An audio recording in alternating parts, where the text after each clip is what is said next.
Good afternoon to you all. Thank you to the organizers to give me the opportunity today to speak about my favorite subject. It's been 10 years of research on American television series, network television series. And my goal today is twofold. On the one hand, via a few examples, I'm going to try and show you that these series are actually much more politically committed than one thinks.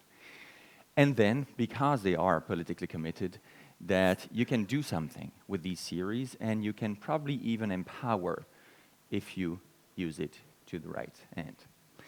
So, there's been a problem with my research. Originally, I wanted to do it, and I was looking for, trying to find someone who would support me and accept that television series might be the object of analysis in academia. Let me tell you, it was difficult. Firstly, I went to a few of my former professors, and they asked me, what do you want to work on? I want to work on television. Oh, television, okay. What type of television? Television fiction. Oh, television fiction. Really want to work on television fiction? You want to do some doctoral research on television fiction, a PhD? I'm going to try. I'm going to give it a try. And then I told them I want to work on series, American network, primetime television series. You got to be kidding me, right? And actually, 10 years after, I have my PhD, and I teach television series, I teach media education. And still today, when people ask me, what do you do? I'm an associate professor at TEDx, and what do you do? I teach television series. So my friends, my own friends, they keep mocking me. I'm a doctor in television series. Okay, seriously now. For the past 20 to 25 years, actually, researchers have shown that they are serious. Robert J Thompson, for instance, one of the first scholars who published a lot on television series, came up with the idea that television became quality television in the 1980s, mainly thanks to the television series. And mainly thanks to the television series because ever since the 1980s, technology has improved. And so aesthetically, they are beautiful. I don't have the time to develop that today, and I don't have the means, and actually it was unaffordable because copyrights for television series, they're just unaffordable. So you'll have to look at me and listen to me. Sorry about that. So I'm going to show you via a few examples that those television series have a lot to say. And therefore, I'm going to use not just the premium cable series. I could have talked today about those unbelievably good series such as Mad Men or Breaking Bad. And they are great, but they are broadcast on what we call niche channels or premium cable, and they are targeted at niche audiences. And so ideologically, politically speaking, it is a little less interesting simply because you address people who think like you, progressive souls, liberal people in the United States, and they're probably not a majority in the United States. So I'm going to talk about the most famous, most popular television series of the 2000s, namely CSI, Las Vegas, and Grey's Anatomy, and I might refer to Glee, for instance, if I have the time. A few elements about how you analyze these series. Cultural studies is the field of research that has helped me develop a serious analysis of a seemingly, supposedly light subject. And cultural studies has concentrated for the past 50 years on popular culture. And popular culture is, in a way, a problem, especially on the European continent, because it is not serious enough for many professors, for many researchers. And actually, if you look at European academia, there are very few departments of television studies. How many classes have you had students on anything that is popular or coming from popular culture? And so even my students sometimes, I'm sure they mock me because, that is not serious. We're here to study, it's got to be serious. It is very serious, and I'm going to show you why. CSI. What is CSI? It's a forensic show, beautiful aesthetics, but won't deal with this. And what does it tell us about society, about American society? The starting point of CSI is that in each episode, there's this forensic team that investigates a couple of murders. That's a lot already if you think about it, because that's only the night shift. You know, CSI Las Vegas, Gail Grissom, Catherine, and the whole team. So they only deal with the murders that are in unclear circumstances, and they have 2 a week. And my estimation, the calculation, the math I did, is that they exaggerate the figures that I took from the FBI approximately 5 times. In other words, week after week, CSI depicts a world that is 5 times more dangerous than it really is. Secondly, the images that you have, the beautiful images, the lighting, the photography of CSI is amazing, is really amazing. It's really cool people. I doubt that, you know, police officers work with such cool background music, for instance. And they do these analyses, and they have those DNA samples, and you see the analysts there working with the machines, very cool background music there, and they put the DNA sample in the machine, do a 360, nothing moves, the air, I mean, they're not bold, right? They have air, and nothing moves, they're still cool there, and they have the result. Consequence of that in real life, the schools, the forensic schools, in the United States, ever since the success of CSI, they're packed with people. How about that for an impact on real life? And impacts on real life, I have many. In the 1990s, it was with ER, emergency room, and applications to med schools went, whoops, over the top.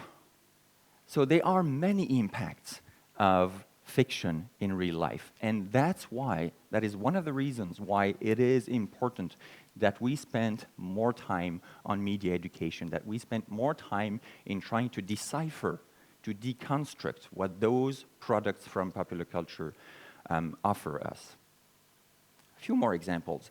I just kind of explained that the profession, I mean, being a police officer looks really cool in CSI, hence, of course, that the schools are packed in the United States.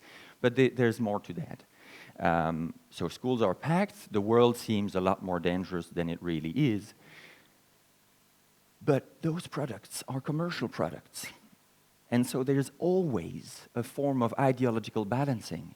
Don't ever forget that these people try to sell those products from the cultural industries. And therefore, they have to strike some kind of ideological balancing, which means that when you study, when you analyze those shows, usually you can spot a clear ideological inclination, a clear political inclination. And CSI is a relatively conservative show, because when you think about this, it's forensic science, forensic work. So the work that they do is near infallible. It almost always works. So as a consequence, it promotes a very punitive judicial system. And that is how it is. And this finds echo in the series, among others in the humiliation rituals of Captain Brass. Because of course, when they never make mistakes, when someone is accused, someone is the culprit. The guy is guilty. So there's no problem of treating the guy as some kind of, subhuman form of life.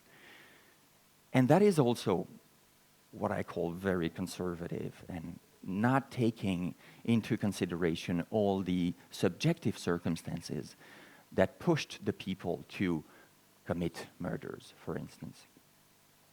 Now, there is some form of ideological balancing in CSI, mainly in the depiction of the people, in the social representation that they offer of the world.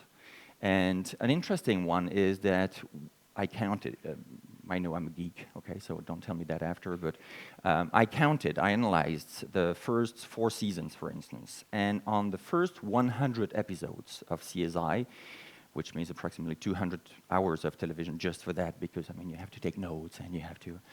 And on those first 100 episodes, there are 190 victims at the hands of 144 killers. Among those 144 killers, 10 come from the minorities. I thought, well, that's weird. This is a conservative show, and, well, relatively conservative show, and only 10 murderers come from the minorities. So I checked, once again, I checked the figures of the FBI. And actually, for that time span, those 4 years, that correspond to the 4 years of broadcasting of those first 4 seasons, 51.22% of all murders were done at the hands of minorities. In other words, CSI overrepresents the white people in the United States as murderers, 6.7 times. What about a coincidence?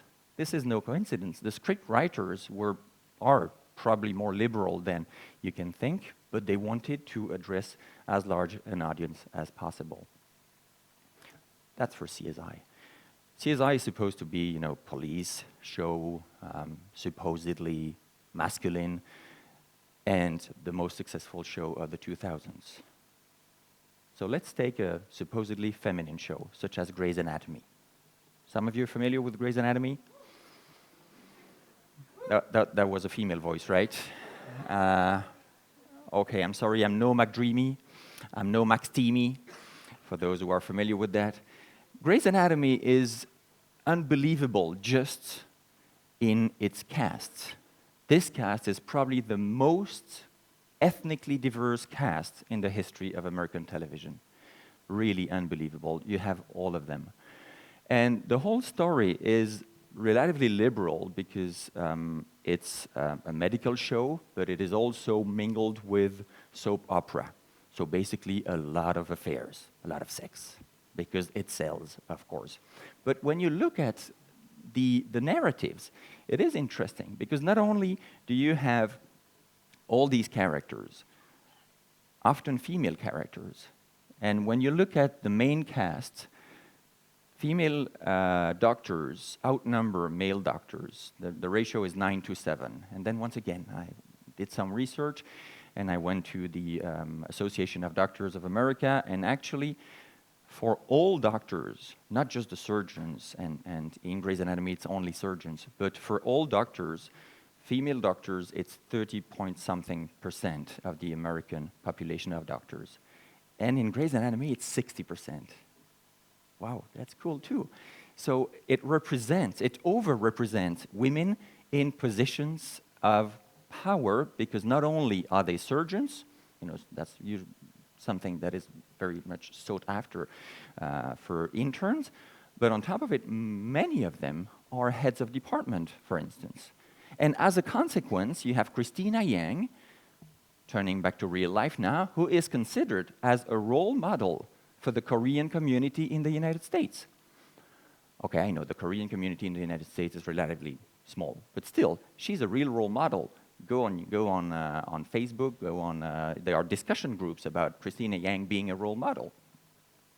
And so the show tackles a lot of interesting issues, not just in its representation of minorities, in its positive portrayal of women as surgeons and heads of departments, but also in the narrative. When you think about it, when you analyze it, in Grey's Anatomy, it is often the patient that is defended against the institution. And it's a private hospital. I mean, public hospitals in the United States, you can't find many. It's a private hospital, the hospital in Grey's Anatomy. And when you analyze all the different narratives, you realize that very often they are very socially minded. There's Izzy Stevens suing up an illegal immigrant in the yard behind the hospital, for instance. Or there's that patient, he's got to be treated urgently, but he got fired 2 days before.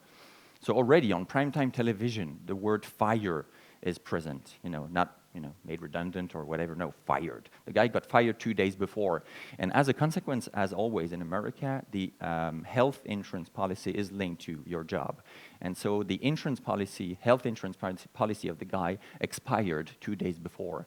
And in the narrative, they include that, and they say, okay, we're going to antedate the operation so that you can get covered. And examples like this, I have a zillion for you, but I don't have the time, unfortunately. So in the representation of people, in the social representation of the world that it offers, as well as in the narrative, a lot of issues are being tackled on primetime television. A lot of issues including abortion, including operation for transsexuals,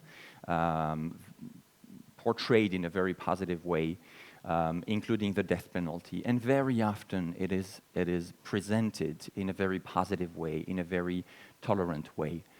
But you have to, analyze it a little bit and realize after time that it is what it is, not just for promoting a punitive judicial system, but that you can read elements in the stories, you can read elements in the representation that they make of the United States, of society.